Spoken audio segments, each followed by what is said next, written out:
Hello everyone, मैं ओम प्रकाश प्रजापति। आज true media के पॉडकास्ट में हम आपको सामाजिक चिंतक, पर्यावरण चिंतक और देश चिंतक हमारे मेहमान हैं और हमारे मेहमान हैं श्री ललित चूड़ीवाला। ललित चूड़ीवाला जी, आपका ट्रू मीडिया के पॉडकास्ट में हार्दिक अभिनंदन है, स्वागत है। धन्यवाद ओम प्रकाश जी। ट्रू मीडिया का मैं आभारी हूँ जी, जिसके माध्यम से आज मुझे अपना नजरिया, आपकी बात कहने का हमें मौका दे रहे हैं या आपको मौका मिल रहा है। पुनः आपका हार्दिक अभिनंदन है ललित जी। Thank you. हम प्रश्नों की ओर चलते हैं। जैसा कि ट्रू मीडिया की परंपरा है कि पॉडकास्ट में हम प्रश्नों को रखते हैं और आप उनके संतोषजनक जवाब देंगे। पहला प्रश्न है कि ग्रीन हाउस प्रभाव क्या है और यह ग्लोबल वार्मिंग से कैसे संबंधित है? ग्रीन हाउस प्रभाव जो हम मानव जो गतिविधियां कर रहे हैं जी जी, इससे कुछ गैसें निकल रही हैं, गर्मी निकल रही है। हाँ। अलग तरह की औद्योगिक क्रांति की वजह से और गाड़ियों के इस्तेमाल से बहुत सारी चीज़ें गैसेज निकल रही हैं, जैसे कार्बन डाइऑक्साइड हो गई, कार्बन मोनोऑक्साइड हो गई, मीथेन हो गई, नाइट्रेट ऑक्साइड हो गई। ये सारी गैसें हम लोग अपने इस्तेमाल में, हमारे जो दैनिक चीज़ें जो हम इस्तेमाल करते हैं जी, या औद्योगिक जो हम वो कर रहे हैं, गाड़ियाँ जो इस्तेमाल कर रहे हैं, उनसे उत्सर्जित होती है। ये इकट्ठी होकर आखिर के अंदर वातावरण में फैलती जाती है और ऊपरी एटमॉस्फेयर में बढ़ती जाती है, जो कि धीरे धीरे जो हमारी ओजोन लेयर है उसको ख़राब करती जा रही है।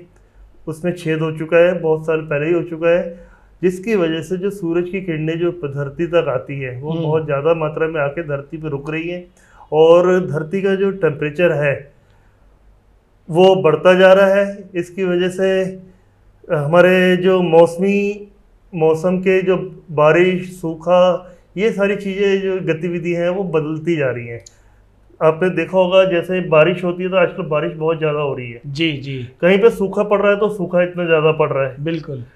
तो ये अलग तरीके के सारे जो बदलाव है प्रकृति के, प्राकृतिक बदलाव जिनको कहेंगे, जो हमें प्रकृति ने हमें गिफ्ट में दिए थे, वो बदलाव में आ गए हैं, जिसकी वजह से सारे के सारा सिस्टम, चाहे हमारा रहने का तरीका हो या हमारा गर्मी में या सर्दी में, बरसात में, हर जो भी तरीके हैं, और यहाँ तक कि जानवरों तक के कीट पतंग भी जो होते हैं उनके भी तरीकों में, जीवन शैली में बदलाव आ रहा है जी। तो ये जो है ना क्लाइमेट चेंज, जो ग्लोबल वार्मिंग हो रही है, धरती का टेम्परेचर बढ़ रहा है, समुद्र का टेम्परेचर बढ़ रहा है, वातावरण में जो आज अभी आपने पीछे देखा होगा दिल्ली के अंदर 52 डिग्री टेम्परेचर टच करके गया है इस बार गर्मियों में जी जी जी। अब इंसान का शरीर 52, हम लोगों का शरीर जो है वो 52 डिग्री टेम्परेचर सहन करने के लिए नहीं है जी, जो कि किसी कुछ साल पहले तक 47 और 48 डिग्री तक जाता था और वो 52 पे आ गया जी। और आने वाले समय में वैज्ञानिक ये अनुमान लगा रहे हैं कि ये ज्यादा भी हो सकता नहीं, होना ही है अगर हमने इसके ऊपर काम नहीं किया तो। इसके ऊपर अगर चिंतन मंथन नहीं किया तो ये आगे बढ़ेगा। हाँ, इसको रोकना होगा जी जी जी। ललित जी, हम आगे बढ़ते हैं प्रश्नों की ओर। जैसा कि पहले की उपेक्षा जलवायु परिवर्तन हो रहा है और उसके नुकसान और फायदे क्या हो रहे हैं, उस विषय में भी हमारे दर्शकों को बताएं। जलवायु परिवर्तन से बहुत ज़्यादा इंसानों के ऊपर, हम लोगों पे बहुत ज़्यादा फर्क पड़ रहा है जी। सबसे बड़ी बात तो ये है कि बारिशें बढ़ती जा रही हैं, धरती का टेम्परेचर बढ़ता जा रहा है, और जिस वजह से क्या हो रहा है कि समुद्र स्तर का जो जल स्तर है वो बढ़ रहा है जी जी जी जी जी। हमारे जो ग्लेशियर है उत्तरी ध्रुव पे और दक्षिणी ध्रुव पे, वो बर्फ जो जमी हुई है उनपे वो पिघलती जा रही है जी। तो वो जब पिघल रही है तो वो सारा पानी समुद्रों में जा रहा है जी, समुद्रों का जल बढ़ रहा है। आने वाले समय में 2050 तक जो कहा जा रहा है, वो ये कहा जा रहा है कि जितने भी समुद्र किनारे, जितने भी शहर हैं, जैसे महाराष्ट्र हो गया हमारी तरफ, नीचे चेन्नई हो गया, ये सारे आने वाले समय में हर देश के अंदर जो समुद्र किनारे हैं वो शहर डूबते जाएंगे जी 2050 तक। तो ये इतना बड़ा इफेक्ट आ रहा है। अभी भी आप देख सकते हैं कि हमारे हिमाचल के अंदर, उत्तराखंड के अंदर पहाड़ों पे जी जी जी बहुत ज्यादा बारिश हो रही है, बाढ़ आ रही है, भूस्खलन बहुत ज्यादा हो रहे हैं। बिल्कुल सही कहा। तो ये सारा ग्लोबल वार्मिंग की ही वजह से ही हो रहा है जी। ललित जी, हम आगे बढ़ते हैं प्रश्नों के। जैसा कि आपने बताया कि जलवायु का और इस पृथ्वी का या इस सृष्टि का तापमान दिन प्रतिदिन बढ़ रहा है। इस बढ़ते तापमान से इस पृथ्वीवासियों को, जीव जंतुओं को क्या क्या नुकसान होने वाले हैं? सबसे पहले तो मेरे ख्याल से शायद हमारा जीवन इतना बुरी तरह प्रभावित हो चुका है जी। कि हमें यही नहीं समझ में आ रहा कि कौन सा एरिया बचा है। चाहे हमारी हेल्थ हो, हेल्थ आज आप किसी भी हॉस्पिटल में जाकर देख लीजिए, जितनी बीमारियां आज हमारे उसमें आ चुकी हैं, पहले बहुत कम हुआ करते थे, आज नई नई बीमारियां आती जा रही हैं।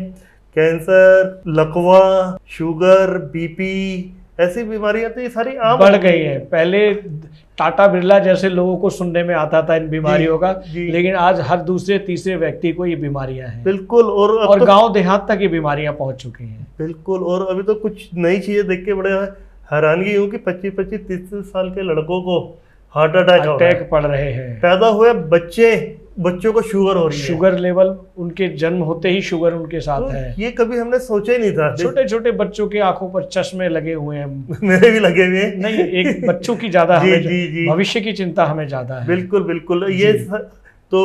ये सारी चीजें आ रही हैं। इसमें अगर हम ये कहें कि हाँ भाई चश्मे की इंडस्ट्री बढ़ रही है, मेडिकल की इंडस्ट्री बढ़ रही है, तो भाई वो फायदा है, लेकिन उसके पीछे हम कितनी बड़ी वो दे रहे हैं, मनुष्यता, इंसानियत तो हम पीछे हो रही है। उनकी आयु कम हो रही है, उनका वजन घट रहा है, उनकी हाइट छोटी होती जा रही है।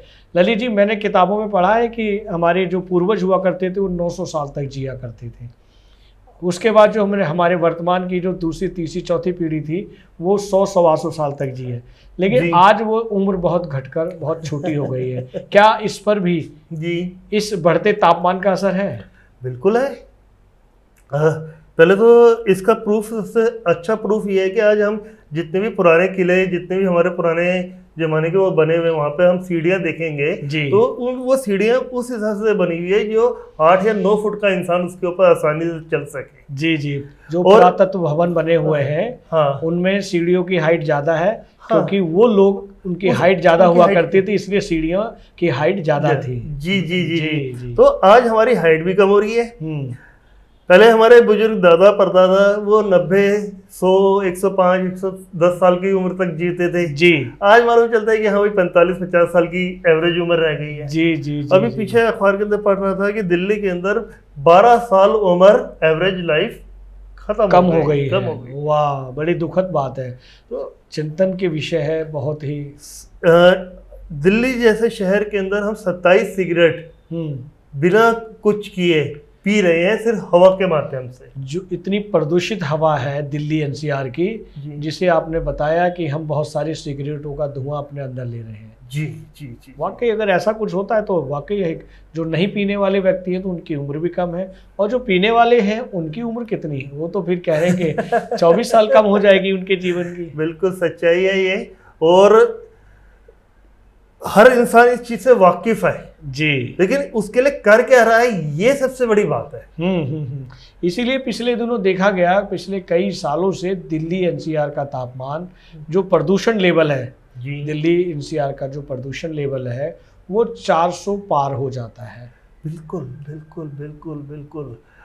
और काफ़ी पढ़ता रहता हूँ इन चीज़ों के बारे में जी। और ये जो 400 AQI जो है, 350 AQI जो है जी जी, ये उस लेवल पे हद तक खतरनाक है जहाँ पे कैंसर जैसी बीमारी बिना कुछ किए एक आम इंसान को झटके में हो सकती है। मुफ्त में मिल रही है। मुफ्त में मिल रही है जी। तो इसके लिए सरकारों को क्या करना चाहिए? सरकारें कर रही हैं अपनी तरफ से, लेकिन हाँ उनको और ज़्यादा मजबूती से कदम बढ़ाने की जरूरत है। जी जी जी जी। जो उनके जो तरीके हैं या जो उनके एफर्ट्स वो डाल रहे हैं उनको और बढ़ाने की जरूरत है। वैसे कुछ उन्होंने, हमारी गवर्नमेंट्स ने बड़े अच्छे कदम उठाए हैं, जैसे पेट्रोल की गाड़ियों की बजाय CNG को आगे बढ़ा दिया। तो पेट्रोल ही अपने आप में, डीजल ही अपने आप में बहुत ज़बरदस्त पॉल्यूशन फैलाता है और कार्बन डाइऑक्साइड को हवा में फैलाता है जी। तो ये CNG से कन्वर्ट होने पे, बदलने पे इस चीज में फर्क पड़ा है। तो ऐसा नहीं है कि सरकारें अपनी तरफ से काम कर रही है और नहीं कर रही है, कर रही, और उनको और आगे बढ़ना चाहिए। बिल्कुल, और इस पे विशेष ध्यान देना चाहिए। बिल्कुल, बहुत ज़्यादा जरूरी है, क्योंकि वो लोग भी तो इंसान ही हैं, उनको भी तो हवा लेनी है, उन्हें भी इसी पर्यावरण में रहना है जी। वाह वाह, बहुत अच्छी जानकारी ललित जी। हम आगे बढ़ते हैं कि जिस तरह से हमारे देश का जी जलवायु परिवर्तन हो रहा है, प्रदूषण परिवर्तन हो रहा है, इसकी जो समय सीमा है, जो इनके मौसमों की समय सीमा वो बदल रही है। जी क्या इनकी वजह से ध्रुव और धुरी भी बदल रही है? हाँ, बहुत फर्क पड़ रहा है। ये आपने बहुत गहरा प्रश्न पूछा है, जी। क्योंकि पृथ्वी का एक मास बैलेंस है। अगर सही मैंने कहा जाए तो जैसे हमारे शरीर का एक बैलेंस होता है, पैरों का अलग है, पेट का अलग है, सिर का अलग है, कंधों का अलग है, ऐसे ही हमारी पृथ्वी का भी बैलेंस बना हुआ है। वो बैलेंस बिगड़ रहा है क्योंकि जनसंख्या बढ़ रही है, बड़ी बड़ी बिल्डिंगें बढ़ रही हैं, समुद्रों में पानी बढ़ रहा है। ये एक तरफ से नहीं हो रहा, हर तरीके से हो रहा है। तो वो बढ़ने से उसका जो पृथ्वी का जो धुरी पे घूमने का वो है, एक तो वो स्लो हो रही है। ये साइंटिस्ट प्रूव कर चुके हैं, नासा तक की रिपोर्ट आ चुकी है कि कुछ मिली सेकेंड्स कम हो रही है उसकी। पृथ्वी जो 24 घंटे हो जो हमारे होते हैं वो स्लो हो गए हैं, वो 24.0 कुछ टाइम सेकेंड्स बढ़ गए हैं। जी। तो ऐसे ही एक तो उनका वो चेंज हो गया, और यहाँ तक कि जो उत्तरी ध्रुव और दक्षिणी ध्रुव है ये दोनों अपनी डायरेक्शन चेंज कर रहे हैं, जो कि अपने आप में इंसानों के लिए कि तो साथ साथ में पूरी पृथ्वी के लिए बहुत खतरनाक चीज है। कोई भी इस चीज के अंदर नासा की रिपोर्ट्स देख सकता है जो कि पब्लिश है। जी। क्या इसके ध्रुवीकरण से और धुरी बदलने से जो हमारा टाइम टेबल है, जो हमारा समय है, जो हमारे दिन और रात हैं, जो हमारे महीने हैं, अंग्रेजी महीने हैं, उनमें भी परिवर्तन आएगा? बिल्कुल आएगा जी, हर हालत में आएगा। और यहाँ तक कि ये तो सिर्फ पृथ्वी की बात है। जी। ओजोन लेयर खराब होगी, उससे पृथ्वी की ग्रेविटी बढ़ेगी। जब ग्रेविटी बढ़ेगी तो अंतरिक्ष से जो उल्का पिंड आते हैं वो हमारी तरफ पृथ्वी की तरफ ज्यादा अट्रैक्ट होंगे, आकर्षित होंगे जी। उनके गिरने की संभावना बढ़ेगी, उनकी ग्रेविटी पृथ्वी की बढ़ेगी तो उनका खिंचाव आकर्षण ज्यादा रहेगा जी। सच्चाई ये है कि ये जो जलवायु परिवर्तन हो रहा है, और या आप ये कह लीजिए कि धरती का टेम्परेचर बढ़ रहा है, समुद्रों का टेम्परेचर बढ़ रहा है, तो इससे पूरा का पूरा हमारा पृथ्वी का जो सिस्टम है वो ही बदल रहा है। उससे और नुकसान होने की संभावना वो धीरे धीरे दिखने शुरू हो गए हैं उनके इफेक्ट, क्योंकि समय लेते हैं ये सारी चीजें। और आने वाले समय में 100 साल बाद, 200 साल बाद जो हमारी आने वाली जनरेशन्स हैं, जो हमारे आने वाले बच्चे हैं या उनके बच्चे होंगे, उनके लिए जीना बहुत दुष्कर हो जाएगा। क्या ऐसा भी जो जलवायु परिवर्तन और अन्य परिवर्तन जो हो रहे हैं, क्या हमारे भावी पीढ़ी को जो ऑक्सीजन है उसके लिए भी जूझना पड़ सकता है? बिल्कुल सच्चाई है। आज उस टाइम की बात तो छोड़िए, हमें तो इसी टाइम से जूझना पड़ रहा है। ये मान के चलें कि हमारी भावी पीढ़ी को जिस तरह से आज हम पानी खरीद कर पी रहे हैं, उसी तरह ऑक्सीजन भी खरीद कर यूज करनी पड़ेगी। ये सच्चाई है। जब मैं छोटा था तो मेरे पिताजी कहते थे कि एक टाइम ऐसा आएगा कि जब हमें पानी खरीद के पीना पड़ेगा, और आज हम खरीद के पी रहे हैं जी। और कोविड के अंदर हमने ऑक्सीजन खरीदी है जी, क्योंकि कोविड जैसी बीमारियां हमने आज तक सुनी नहीं थी। तो कहीं ना कहीं चाहे वो मानव निर्मित है चाहे कुछ भी है, लेकिन पॉल्यूशन का भी इसमें बहुत बड़ा इफेक्ट है। वाह वाह वाह। हम आगे बढ़ते हैं ललित जी। जैसा कि इतने सारे परिवर्तन पृथ्वी के साथ हो रहे हैं, जलवायु के हो रहे हैं, इस ब्रह्मांड के हो रहे हैं, सृष्टि के जो परिवर्तन हो रहे हैं जी, तो जो औसतन जो मनुष्य की मौतों का रेशो होता है या प्रतिशत होता है, क्या इस समय वो प्रतिशत बढ़ा हुआ है? हाँ, और अभी मैंने पीछे WMO की रिपोर्ट प्रदर्शित हुई है जी, पब्लिश हुई है। उसके अंदर 2000 से लेकर 2019 तक हर साल जी तकरीबन 4,90,000 मौतें हो रही हैं जी, सिर्फ टेम्परेचर बढ़ने की, वातावरण में जो टेम्परेचर है उसके बढ़ने की वजह से जी। और उसके अंदर 85% जो मौतें हैं वो एशिया के अंदर हो रही हैं। इसके अंदर जो बीमारियों से मौत हो रही है वो इंक्लूड नहीं है, जो कि कई करोड़ों में। ये तो वो है जो सिर्फ टेम्परेचर बढ़ने से, आंधी तूफान आने से वो। बहुत ही चिंतनीय विषय है ये ललित जी। आपने हमारी आंखें खोल दी, हमारे दर्शकों को इन विषयों के बारे में बताया, क्योंकि इधर तो किसी का ध्यान ही नहीं जाता है। ललित जी हम आगे बढ़ते हैं प्रश्न की ओर। जो ये जलवायु परिवर्तन हो रहा है, समुद्र में परिवर्तन हो रहा है, जो ग्लेशियरों में परिवर्तन हो रहा है, इससे समुद्र के जीव जंतुओं पर क्या प्रभाव पड़ और क्यों पड़ रहा है? एक तो जीव जंतु का जो प्रजनन जो चक्र है जी। वो बदल गया है जी।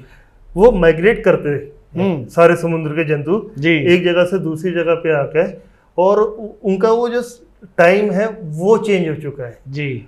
और वो बहुत तेजी से उनकी प्रजातियां मर रही हैं। इनके पीछे जलवायु परिवर्तन के साथ में जो इंसान जो प्रदूषण समुद्रों में फैला रहा है, वाह, जो जैसे कि कूड़ा डाल रहा है, नाले कई जगह जो हमारे समुद्रों में समुद्र में गिर रहे हैं, और हम समुद्रों में प्लास्टिक का कचरा फेंक रहे हैं जी। ऑक्सीजन कम हो रही है। पानी के अंदर की जो ऑक्सीजन की मात्रा है, पानी में भी ऑक्सीजन होती है जी, जी, जी। जो कि मछलियां उसी ऑक्सीजन से जिंदा रहती हैं। जब वो कम हो जाएंगी तो वो क्या हो रहा है कि वो मर रही हैं, उनका लाइफ सिस्टम चेंज हो रहा है, उनके अंदर बीमारियां आ रही हैं। अगर जो समुद्र किनारे जो लोग मछलियां खाते हैं वो बीमार हुई हुई मछलियां खा रहे हैं, जो इंसान बीमार हो रहा तो मछली भी तो बीमार होंगी। बिल्कुल, बिल्कुल। अब उस बीमार मछलियों को अगर इंसान खाएगा तो वो भी बीमार होगा। वाकई बहुत अच्छी जानकारी दी ललित जी आपने जी। और अभी इसमें कुछ चीज़ें और भी है कि हमें इसके अंदर प्लास्टिक का जो कचरा है वो नहीं डालना, जो हम बोतलें, गंदा पानी, पता नहीं क्या क्या फेंक रहे हैं, बहुत लंबी जोड़ी लिस्ट है इसकी, जो कि हमारे समुद्र तट बिल्कुल भर चुके हैं जी। तो उसको हमें रोकना होगा ताकि उनको भी तो जीने का अधिकार है। वो समुद्री जीव जंतु भी उन कचरों में फंस जाते हैं। हाँ। उनके हाथ पैर मुंह गर्दन फंस जाते हैं, उनसे उनकी मृत्यु भी हो जाती है। बिल्कुल हो जाती है। जो हम जाल फेंकते हैं, प्लास्टिक की जो चीज़ें फेंकते हैं, रस्सियाँ फेंकते हैं, वो उसके अंदर अटक जाते हैं। कई ऐसे यूट्यूब के अंदर कई सारी ऐसी वो आती हैं जिसके अंदर कोई गर्दन से बंधा हुआ है, कोई कैसे बंधा हुआ है, जी जी जी, और जी। वो मर रहे हैं। बहुत सारी संस्थाएं लगी हुई हैं, लेकिन ये बहुत छोटे स्तर पे है। हमें इसके ऊपर बहुत बड़े स्तर पे करना होगा। और मुझे तो एक चीज़ की जानकारी मालूम है कि अगर हम उस चीज जो काम कर रहे हैं गलत, उसको पहले सबसे पहले उसको रोकना होगा। जी जी जी। फिर आगे की कार्रवाई करनी होगी। वाह वाह वाह वाह वाह। मनुष्य को अपना भौतिकता को, भौतिकवाद को कम करना होगा, तभी ये जीव जंतु जिंदा रह पाएंगे। जी, पहले हमें फेंकना बंद करना पड़ेगा, हमें अपने आप को बदलना पड़ेगा। ललित जी, ये जो जीव जंतु होते हैं पृथ्वी के ऊपर, जल के अंदर, पृथ्वी के नीचे भी होते हैं, पशु पक्षी भी होते हैं, या ये कहें कि तमाम जो मनुष्य के साथ भी जो जुड़े हुए जीव जंतु पशु पक्षी हैं, इनका भी बहुत बड़ा रोल है क्या, जो इस सृष्टि का बैलेंस बनाते हैं?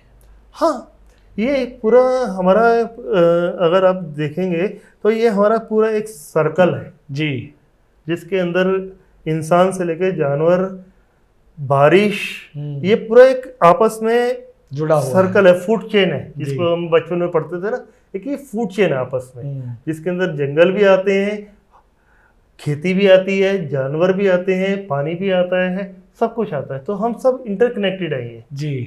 तो इसलिए ये हम सबका बैलेंस होना सबसे ज़्यादा जरूरी है जी। आज अगर सही मैंने भी कहें तो आज पॉपुलेशन हम लोगों की बढ़ चुकी है जी, जिसकी वजह से हमारी ज़रूरतें बहुत ज़्यादा बढ़ रही हैं। जी जी। हम जंगलों की कटाई कर रहे हैं, जंगलों की कटाई कर रहे हैं, तो क्या हो रहा है कि ऑक्सीजन, जो पेड़ जो ऑक्सीजन बनाते हैं कार्बन डाइऑक्साइड को अब्जॉर्ब करके, वो कम हो गई है। बिल्कुल। गाड़ियों से जो धुआं निकल रहा है, इंडस्ट्री से जो गैसें निकल रही हैं, गंदी गंदी हीट निकल रही है। अगर हम एग्जांपल लेते हैं स्टील इंडस्ट्रीज लेते हैं, तो उसमें भी तो बहुत सारी गर्मी का इस्तेमाल करते हैं, हीट का। बिल्कुल बिल्कुल। तो वो गर्मी कहाँ पे जाती है आखिर में? जी जी। वो एटमॉस्फेयर में तो जाती है।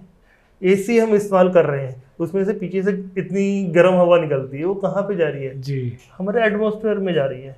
तो ये सारी चीज़ों को हमें तरीके से लेना पड़ेगा, उसको हमें कंट्रोलिंग में करना पड़ेगा। उसके लिए हमें अपनी पॉपुलेशन को रोकना पड़ेगा।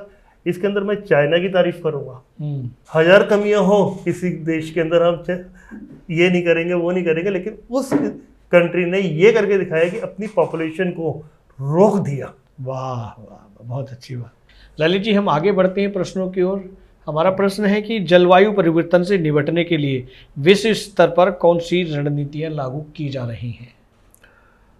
अभी पेरिस समझौता हुआ है जी, और उसके अंदर हमारे प्रधानमंत्री जी ने कुछ टारगेट्स रखे हैं जी, जैसे 2030 के रखे हैं, 2050 के रखे हैं, 2070 के अंदर जी। के लिए रखे हैं कि जहाँ पे हम अपने आप को कार्बन फ्री करेंगे, डिकार्बोनाइजेशन पे जाके करेंगे। जी, उसका सीधा मतलब है कि हम जो जैविक ईंधन इस्तेमाल कर रहे हैं या क्रूड ऑयल इस्तेमाल कर रहे हैं उसमें से हटना है हमें। जी, भूटान एक ऐसा देश है जितना जो वर्ल्ड के अंदर सबसे ऊपर है, जी, इसमें जी, जी। जितनी जनसंख्या है उससे ज्यादा ऑक्सीजन पैदा करता है। वाह, इकलौता देश है पूरे संसार के अंदर। क्या बात है। वो किस तरह से पैदा करता है? वहाँ पे जंगल है, जनसंख्या कम है, जनसंख्या कम है, जंगल और ज्यादा है, पेड़ पौधे ज्यादा है, हरियाली ज्यादा है, पर्यावरण बहुत शुद्ध है। बहुत शुद्ध है।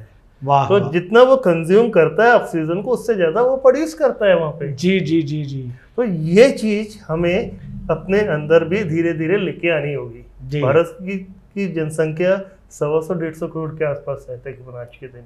जी, तो हमें अपने जो संसाधन है, जी। जैसे हम गाड़ियों को इस्तेमाल कर रहे हैं, उनको हमें गैस के ऊपर लेके आना होगा, हाइड्रोजन के ऊपर। जैसे मोदी जी वो कर रहे हैं कि हाँ भाई हाइड्रोजन के ऊपर इतना प्रोत्साहन दे रहे हैं सबको, जी, जी, जी।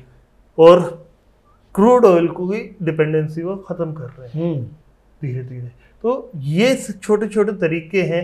हरियाली ज़्यादा लगानी है हर घर के अंदर, जंगलों को नहीं काटना।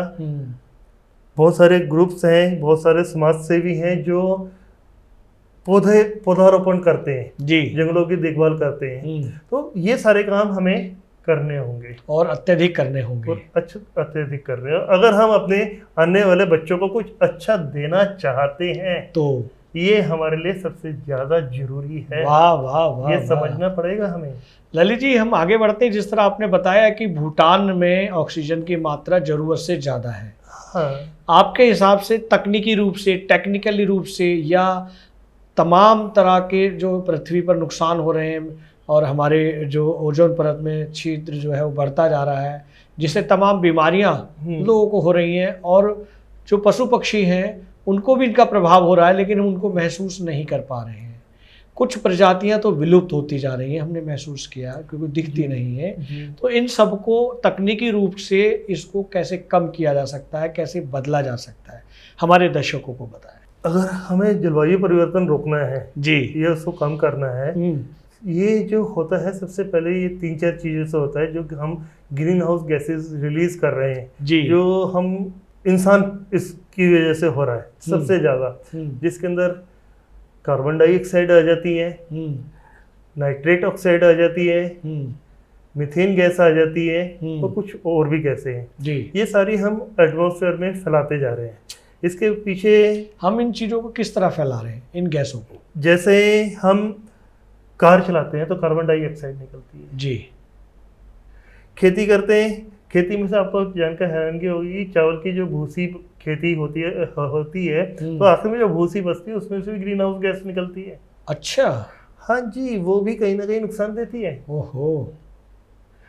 आगे नालों में से, गोबर में से, जो हमारी एग्रीकल्चर वेस्ट है, चाहे वो गेहूं की भूसी बचती है, चावल की बचती है, ये सब, और जो हम कॉरपोरेशन, म्युनिसिपल कॉरपोरेशन की जो वेस्ट होती है हमारी, जो हम लोग फेंक देते हैं कचरा, जैविक कचरा, जी, ये अपने आप में ही वातावरण, हवा के साथ में रिएक्ट करके मीथेन गैस बनाना शुरू कर देता है, और जो कि वो हवा में मिक्स होती रहती है। बहुत ही चिंतनीय विषय है। हाँ, आज कार्बन डाइऑक्साइड से 28 गुना ज़्यादा मीथेन गैस ओजोन लेयर को खराब कर रही है। 28 गुना। ओहो। इसको कैसे रोका जा सकता है तकनीकी रूप से, जो आप बताएं? अगर तकनीकी रूप से कहा जाए तो हमें अपनी सारे जो जैविक कचरे हैं एक तरफ उसको कंट्रोल में करना होगा जी, उनको साथ के साथ लेके हमें उनको डिकम्पोज करके उसको वहीं पे ही कैप्चर करके उसको हमें अपने इस्तेमाल में लेना होगा, एटमॉस्फेयर में डालने की वजह जी। सबसे पहले क्या बात है। जहाँ पे हम उसको इस्तेमाल में करना शुरू कर देंगे तो वो जो गैस हवा में मिक्स हो रही है जी। वो हवा में मिक्स नहीं होगी। और दूसरा जैसे गोबर है, गोबर का एक सबसे अच्छा आपको एक तरीका बताता हूँ कि गोबर को जहाँ पे भी गोबर भैंसों के दूध की जो बड़ी बड़ी डेयरी होती है वहाँ पे बायोगैस प्लांट लगे हुए होते हैं।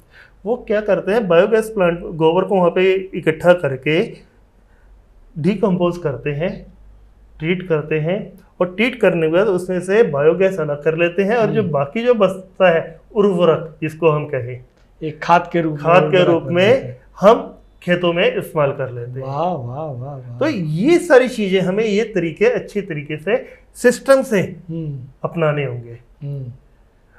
ऐसे ही गोबर हो गया, एमसीडी की वेस्ट हो गई, ऐसे ही एग्रीकल्चर वेस्ट, भूसी, लकड़ी, बुरादा, कुछ भी ले लीजिए जी, उन सबको हमें डिकम्पोज करके साथ के साथ उसमें से हमने मीथेन गैस को निकाला। उस मीथेन गैस आज नेचुरल गैस भी में भी 90% प्लस मीथेन होती है, बायोगैस में भी होती है, सीएनजी में भी होती है। उसको हमने लेकर साथ के साथ अपनी ऊर्जा के क्षेत्र में अभी दिल्ली के अंदर कोयला बंद कर दिया, पावर प्लांट्स के अंदर बिजली बनाने के लिए जितने ही प्लांट्स हैं जी, वहाँ पे कोयला स्ट्रिक्टली बैन है। अब वो गैस पे चल रहे हैं, वो सारी गैस इंपोर्ट हो रही है, एलएनजी ज़्यादातर इंपोर्ट हो रही है। अगर हम उसको वहीं पे ही वो बायोगैस पे ले आए जी, तो उससे हमने अपनी बिजली बना ली, हमारी कचरा भी निपट गया, हमारा औद्योगिकरण भी हो गया, हमें बिजली की जरूरतें ही पूरी हो गई, कोयला भी खर्च नहीं हुआ। तो ये हमें एक सिस्टम के तहत आना होगा जी। जब हम इस सिस्टम में आ जाएंगे, क्योंकि अब हम लोगों की, इंसानों की जनसंख्या पूरे विश्व में 800 करोड़ हो चुकी है, जो कि अपने आप में बहुत बड़ी चिंता का विषय है। किसी टाइम में पूरे वर्ल्ड की जो जनसंख्या थी 100-125 करोड़ थी, आज इंडिया की है, इंडिया की 140 संतुलन तो बिगड़ना ही था जी जी जी। तो ये इस संतुलन को हमें बैलेंस में लेके आना होगा जी। ललित जी, आप भी एक प्रोजेक्ट पर काम कर रहे हैं जी, उससे किस तरह से हम इस पृथ्वी के होने वाले जो परिवर्तन है, या प्रदूषण है, या जलवायु प्रदूषण है, या पर्यावरण प्रदूषण है, या ओजोन परत से जुड़ा हुआ जो मामला है, कैसे कम किया जा सकता है? हाँ, मैं भी आपने बहुत अच्छा प्रश्न पूछा, और मैं पिछले कई सालों से इसी भी काम कर रहा हूँ जी, और मैंने एक नया तरीका इजाद किया है जिससे हम मीथेन गैस को बहुत अच्छे प्रोडक्ट्स में बदल सकते हैं।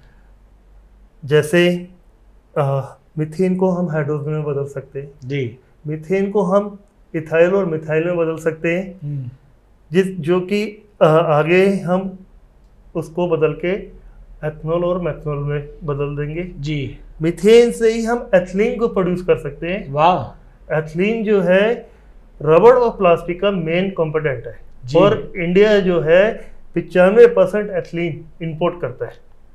वाह। तो एक तरीके से हम मीथेन गैस से, कचरे से मीथेन, मीथेन से एथिलीन, मीथेन से हाइड्रोजन, मीथेन से एथनॉल, मीथेन से मेथनॉल, ग्रीन उसके अंदर हमने कन्वर्ट कर दिया। कचरे को हमने अपनी एक अच्छे उसके अंदर बदल दिया। कई जरूरत की गैसों को हमने इस्तेमाल किया, उसे बनाया और प्रयोग कर लिया, अपने में उपयोग कर लिया जी जी। तो कचरा पूरा हो गया, चीजें कचरे का भी निस्तारीकरण हो गया, और हमें गैसों की उपलब्धता भी प्राप्त हुई। बिल्कुल। तो ललित जी, ये इतना बड़ा जो प्रोजेक्ट है, क्या आपने किसी एजेंसी से, किसी संस्था से या सरकार से इस विषय में बातचीत नहीं की? मैं अपनी तरफ से प्रयास कर रहा हूँ जी, और चूंकि मैं खुद ये अपने इंडिविजुअल उसके ऊपर व्यक्तिगत उससे मैं अपने काफ़ी सालों से लगा हुआ हूँ, तो मुझे बहुत दिक्कतें इसमें आ रही हैं। अभी पीछे मैं नीति आयोग के अंदर ही मिल के आया हूँ, उनको ये प्रोजेक्ट समझ में भी आया, और उन्होंने मेरी आगे मीटिंग्स भी करवाई हैं जी। लेकिन हाँ, इसको बढ़ाने के लिए, आगे बढ़ाने के लिए मुझे बहुत बड़े स्तर के ऊपर गवर्नमेंट के सहयोग की जरूरत है जी। उसमें पैसा भी लगना है, बहुत कुछ होना है मेरे, और कुछ एक्सपेरिमेंट मैंने घर पे ही छोटे स्केल के ऊपर किए हैं जी। जिससे रिजल्ट हमें पॉजिटिव आया है। आपको एक नया एक चीज़ बताता हूँ, जानकारी बताता हूँ कि सीएनजी से एक कार 30 किलोमीटर चलती है जी। तकरीबन 25 से 30 किलोमीटर एक कार चलती है। जी। वही कार हाइड्रोजन से 1 किलो हाइड्रोजन से 150 से 200 किलोमीटर चलती है। वाह वाह, क्या सीएनजी और हाइड्रोजन के रेट में कितना फर्क है? इस टाइम हाइड्रोजन सीएनजी जो है करीबन 70-80 रुपये किलो है जी। और हाइड्रोजन जो है करीबन 700-800 रुपये किलो है। मैंने जो तरीका किया है जी। थोड़ा सा मैंने खुद ही जोड़ रहा हूँ, उससे हाइड्रोजन की कॉस्ट बहुत कम आ जाएगी। वो कैसे? मैंने एक कैटलिस्ट रिएक्शन किया है जिसके अंदर मीथेन को हम हाइड्रोजन में चेंज कर रहे हैं। अरे वाह। मीथेन अगर हम खुद के प्लांट से करते तो बहुत सस्ती पड़ती है, कूड़े से बना रहे हैं जी या गोबर से बना रहे हैं तो जी। वो बहुत चीप सस्ती पड़ती है। जी। उसी को अगर हम हाइड्रोजन में कन्वर्ट करते तो बढ़िया। तो और जो 800 रुपये, सॉरी आप बोलिए। आपका जो ये प्रयोग हो रहा है, जो टेस्ट हो रहा है, ये शोध हो रहा है, हाँ, उसमें हाइड्रोजन की क्या कॉस्ट बन पाएगी? उसमें मेरे को जो हम उम्मीद कर रहे हैं वो करीबन 80 से 100 रुपये किलो के बीच में आ जाएगी। हम ये मानते हैं कि आप जो शोध कर रहे हैं उसमें सीएनजी अगर 80 रुपये है तो वो भी 80 रुपये के आसपास हाइड्रोजन मिल जाएगी। बिल्कुल बिल्कुल बिल्कुल। क्या बात है। इसका मतलब ये है कि अगर एक कार 150 किलोमीटर भी चलती है कम से कम 1 किलो हाइड्रोजन से जी, तो उसकी चलने की जो लागत है 1 रुपया किलोमीटर से भी नीचे आएगी। भाई ये मान के चलें कि 2 गुना चल जाएगी उस अमाउंट में। अगर सीएनजी के अमाउंट में 1 लीटर लेते हैं और हाइड्रोजन ले लेते हैं तो उससे डबल चलेगी। हम ये मान कर चलते हैं। आप 150 किलोमीटर बता रहे हैं। हाँ। अगर वो नहीं, ज़्यादा कई गुना हो जाता है। बिल्कुल बिल्कुल बिल्कुल बिल्कुल। आपने बताया कि 25 से 30 किलोमीटर चलती है, वो तो हाँ, 5 गुना ज़्यादा वो चलेगी। तो 5 गुना ज़्यादा चलती है। वाह, ये तो बहुत अच्छा शोध है आपका। इस विषय में आप सरकार से, तमाम उद्योगपतियों से और तमाम एजेंसियों से क्या कहना चाहेंगे कि इस प्रोजेक्ट को वो लागू करें और इससे पृथ्वी का पर्यावरण और ओजोन परत और ऐसे तमाम चीज़ों पर बड़ा फर्क पड़ेगा? क्या कहना चाहेंगे आप? मेरी तो सबसे प्रार्थना यही है जी कि अगर हमें अपने धरती से प्यार है, धरती माता से प्यार है, हमें अपने आने वाले जनरेशन से, बच्चों से प्यार है, तो हमें कुछ करना है। और उसके लिए अगर ये मेरा द्वारा किया गया जो ये कार्य है इसको बढ़ावा मिलता है, सहयोग मिलता है आप लोगों का, तो हम एक बहुत बड़े बदलाव की तरफ चले जाएंगे। और जो एक हमारा मोदी जी का टारगेट है विश्व गुरु बनने का, वो कहीं ना कहीं बहुत नज़दीक पहुंच जाएंगे। कचरे से हम हाइड्रोजन बना लेंगे, कचरे से हम एथनॉल बना लेंगे, जो कि आज के टाइम में 20% पेट्रोल के अंदर मिक्स कर रही है गवर्नमेंट जी। एथनॉल को 20% मिक्स करती है। कचरे से ही हम एथिलीन बना लेंगे, यानी कि ग्रीन प्लास्टिक बना लेंगे।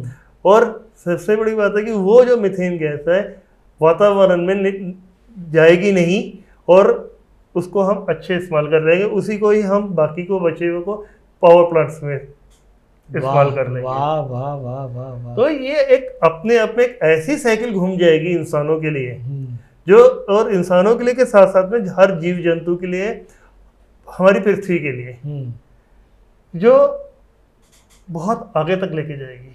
और ये क्या नाम है, प्रदूषण से पर्यावरण भी स्वच्छ होगा और जिससे मनुष्य की आयु भी बढ़ेगी और स्वस्थ भी रहेंगे। हाँ, और जरूरत है ये आज हमें। जी जी जी। ललित जी, कभी आपने ये नहीं सोचा या आपके जहन में ये नहीं आया कि आप मीथेन गैस की बात कर रहे हैं, हाइड्रोजन की बात कर रहे हैं, क्या पानी से भी गाड़ियों को चलाया जा सकता है? चल रही है जी। पानी से भी इस टाइम हाइड्रोजन प्रोड्यूस हो रही है जी। हाँ, इलेक्ट्रोलाइजर्स के थ्रू। हाँ हाँ, और उसके अंदर जो बनाने की जो लागत है वो बहुत ज़्यादा आती है। अच्छा। उसके अंदर हमें पोटेशियम हाइड्रोक्साइड जी, पोटेशियम हाइड्रोक्साइड यूज़ करते हैं। वो भी कहीं ना कहीं पोल्यूशन करता है। और पर मोल जो उसमें इलेक्ट्रोलाइजर में जो एनर्जी लगती है, यानी बिजली लगती है, वो 286 किलो जूल लगती है, जो कि अपने आप में बहुत ज़्यादा है। यानी 100 रुपये की बिजली हम इस्तेमाल करके उसमें से 40-50 रुपये का मटेरियल हम वापस ले रहे हैं। ये खर्चीला काम है। ये खर्चीला है, हाँ स्वच्छ है उसमें से, लेकिन ये बहुत खर्चीला है। वही तरीका मैंने बहुत कम में कर रहा हूँ जी, लेकिन मेरा इलेक्ट्रोलाइजर नहीं है, मेरा दूसरा तरीका है जी। लक्ष्य एक ही है, हाइड्रोजन को प्रोड्यूस करना। जी जी जी। उससे हाइड्रोजन जो प्रोड्यूस है वो 500-600 रुपए किलो से होती है जी। उसकी लागत आती है, मेरे वाले से 80-100 रुपये आएगी।